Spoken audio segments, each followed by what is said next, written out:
We're talking about Jesus' birth today, and we're going to be in some way or another for the next few weeks leading up until Christmas in this Advent series. But today, this word ponder sticks out to me because it's something that is more than just understanding or this intellectual knowledge. It's also something where you're really taking it in. And I want to think about that. I want to talk about it because in this season, I don't want to get going so fast or be so rushed around that, and I know we're not going to miss the whole point of Christmas, and I know that we think about that, but take and say in our lives, can we more and more understand who God is and what He's doing and allow Him to work even more in our lives, to do even more?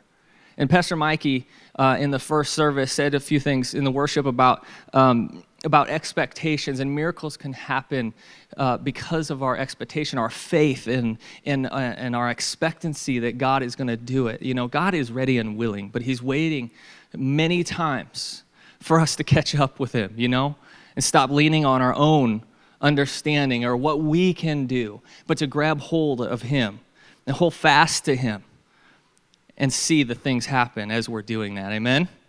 All right, in Luke 2:18, it says, "And all who heard it were amazed." This is the story that the shepherds were talking to everybody about, and they talked to everybody they came across, and they also came and talked with Mary about it. And it says, all who heard it were amazed at what the shepherds said to them. But Mary treasured up these things and pondered them in her heart. See, here in the end of Luke 2, you know, you've gone past Jesus' birth and this moment where you think about Mary. She's this girl. She's young. She's, you know, doesn't think that she's worthy or the person that should be giving birth to the Son of God. And she's has these things. Imagine, if you will, just like us, if we say, God, you have this great calling on my life, or you've asked me to do these great things, no matter who we are, because God has called each and every one of us to a great purpose and a great calling in Him. And just like Mary, so many times we're like, are you sure? Because that's what happened in the story. She's like, are you sure? I don't see how this could happen. But we get to this moment later in chapter 2 where you see, and I think, you know, maybe this is one of, not the only, but one of the reasons that God chose her, because He knew that she was going to hold these revelations and these things of God so tightly and not just run around and get excited about it. Of course she was excited. Of course she was having this moment of awe and wonder, but you see in different moments in this gospel story where you see Mary taking things in even more than everybody else around her. See, the shepherds, they were running around. The people, they were excited. But we see that for most everybody, that excitement was very short-lived. That excitement wore off because they were just going on the excitement. They were just going on that great thing that they were told, but didn't allow it to sink down deep enough so that it actually changed them, so it actually was there, stuck and holding tight to it and not letting go. But Mary, she treasured, like, what do you do with the treasure? Man, hey, if I've got a treasure, I'm going to hold tightly to it. I'm going to hold on to that thing. You cannot take this away. No, you can't. She held so tightly, and then also she pondered. That word ponder means to, it's somewhere here. Yeah, I don't know. It means to watch thoroughly and to observe strictly. This is not just thinking. This is not just head knowledge, but she also, it says that she brought them into her heart. She pondered them in her heart. This brings an emotional aspect to it. where her whole self, she's mulling over these things. She's holding tightly to them, and she's allowing them to sink into her heart and allowing him to change her and who she is. While all the rest of the people were running around all excited, I imagine her just sitting there. How many times do we get so much in a rush and going on about things and going that we don't actually sit down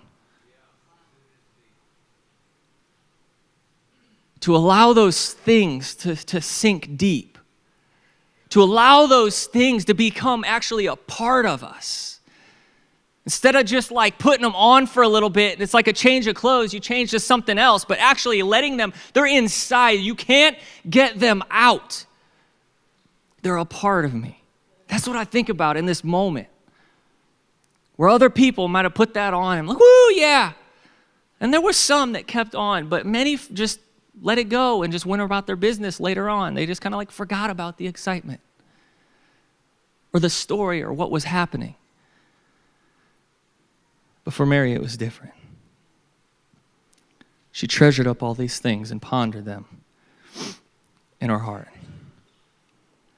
And like I said, it means to watch thoroughly, to take in.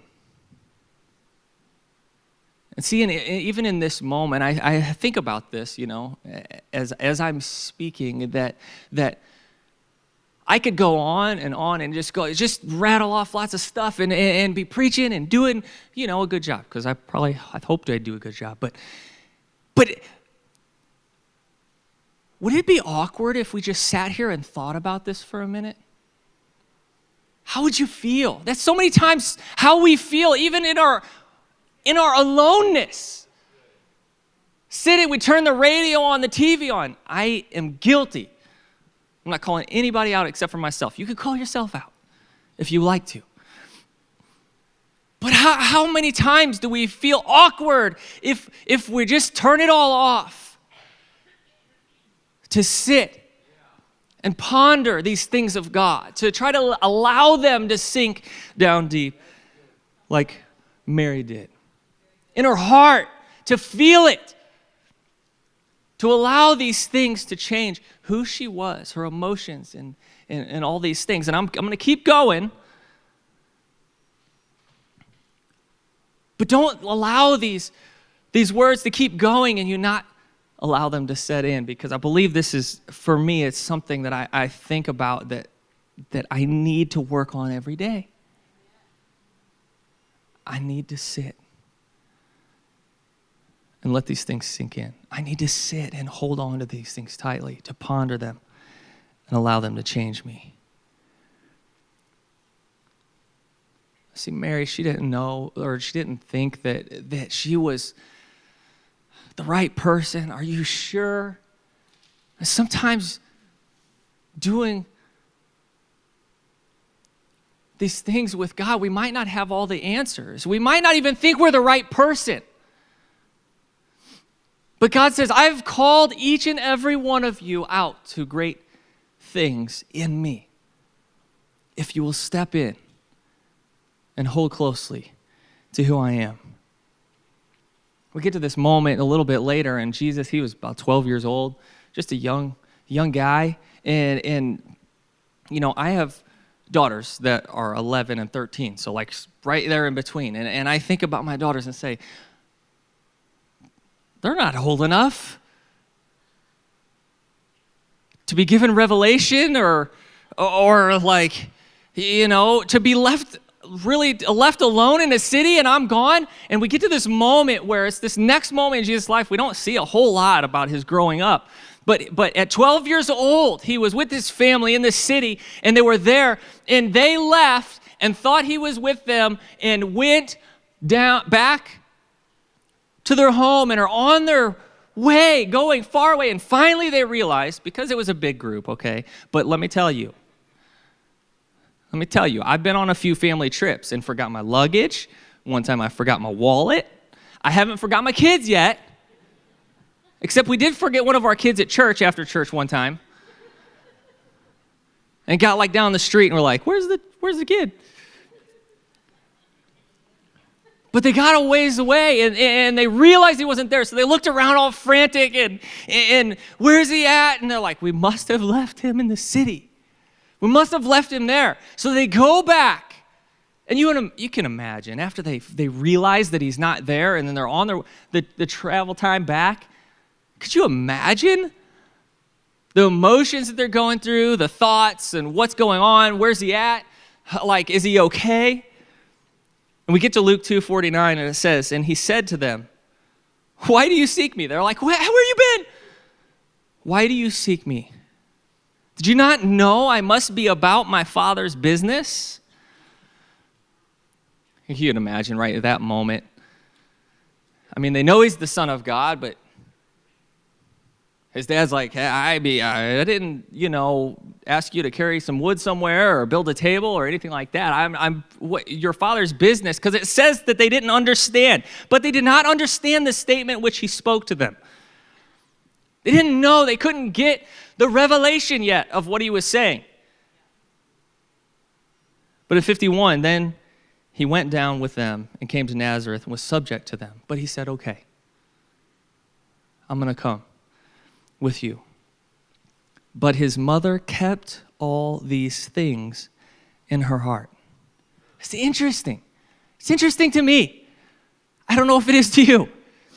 But there's these moments where we keep hearing that she kept these things in her heart, that she pondered, that she held these things. She didn't get washed up with the excitement.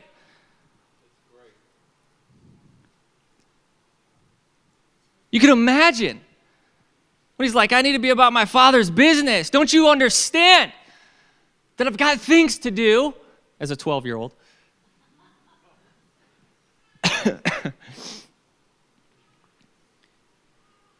But she didn't allow her own emotions.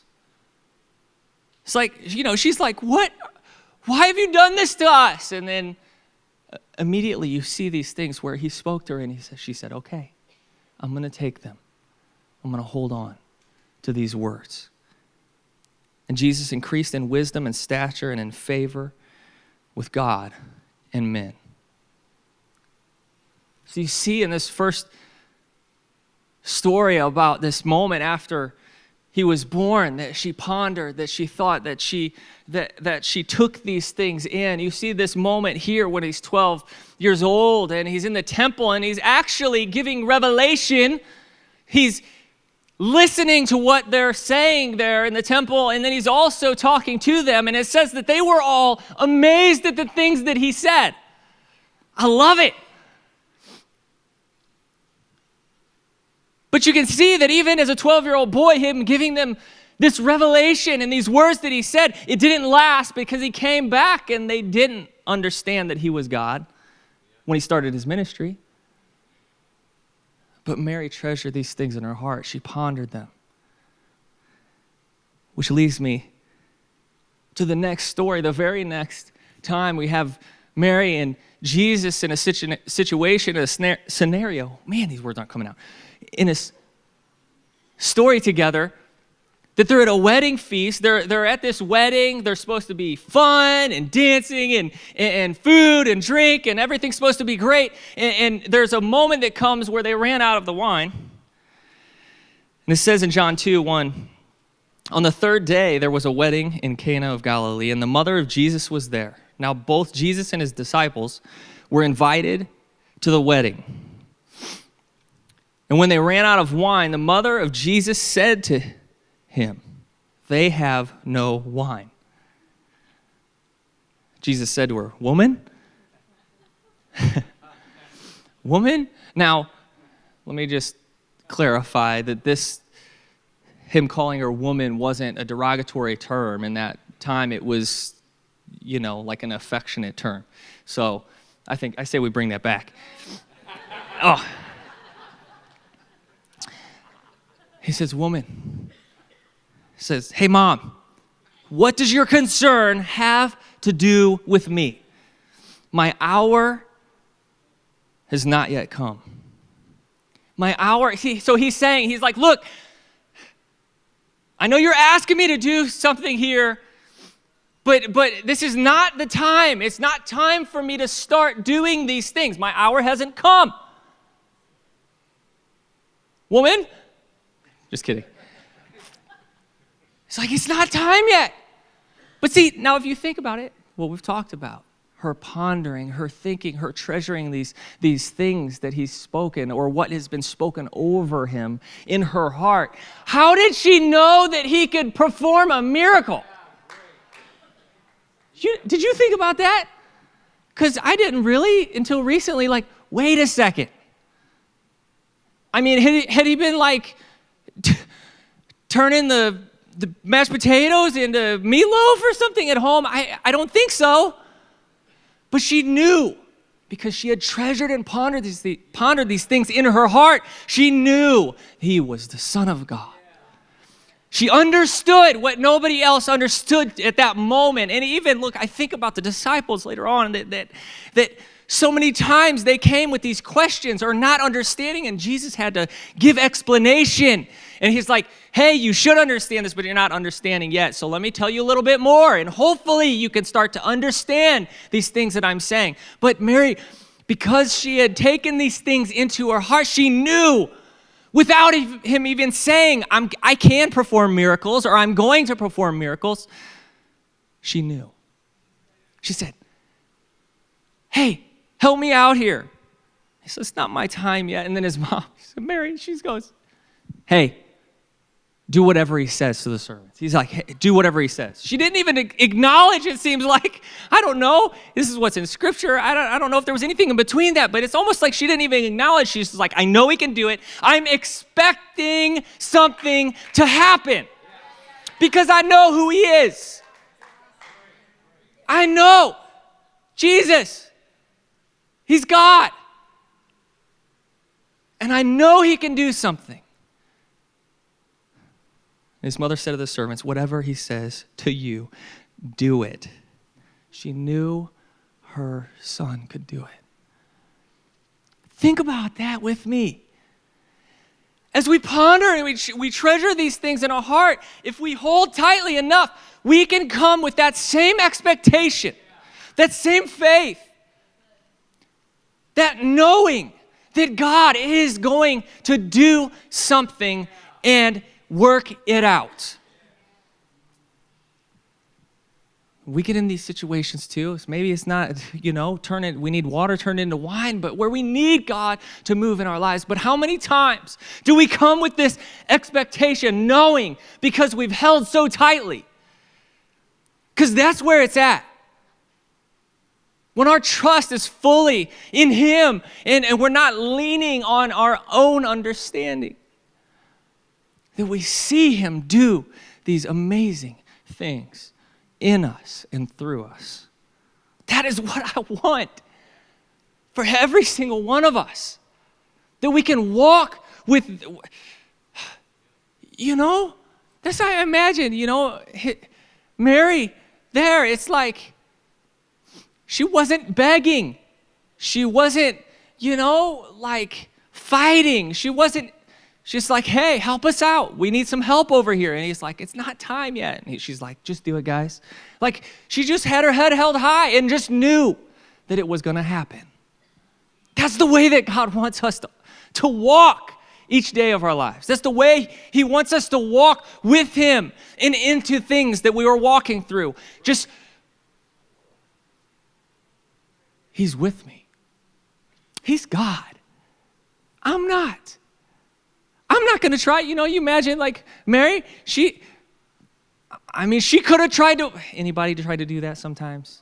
God's supposed to do something, but we try to work it out. Maybe she could have gone to the store. I don't know. Maybe, ran over to somebody's house or the other place where people have weddings and say, hey, we need more wine. She could have done anything, but she didn't try to fix it herself. She said, here you go. Jesus, we need your help.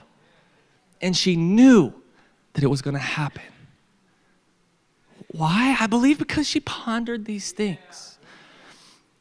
She took them as weighty and held them tight like a treasure is what it says. A treasure that she wouldn't let go. Nobody can take it. Nobody can steal it. I've got it. I know something's going to happen. So we've heard this story lots of times, right? Lots of ways in many Christmases and these seasons we think about these things. But what I want to ask you is just to think about it again. Ponder. Let's take this time, these next couple of weeks, and just allow this story and these things of God to sink in. And not even this season. I'm just saying this season, but the rest of our lives, every day, can we allow these things? Can we allow these things to set deep in our hearts and to change us and to bring that confidence in who God is, to expect the miracle to happen? Let's treasure these words. Let's treasure him and come each time with expectancy.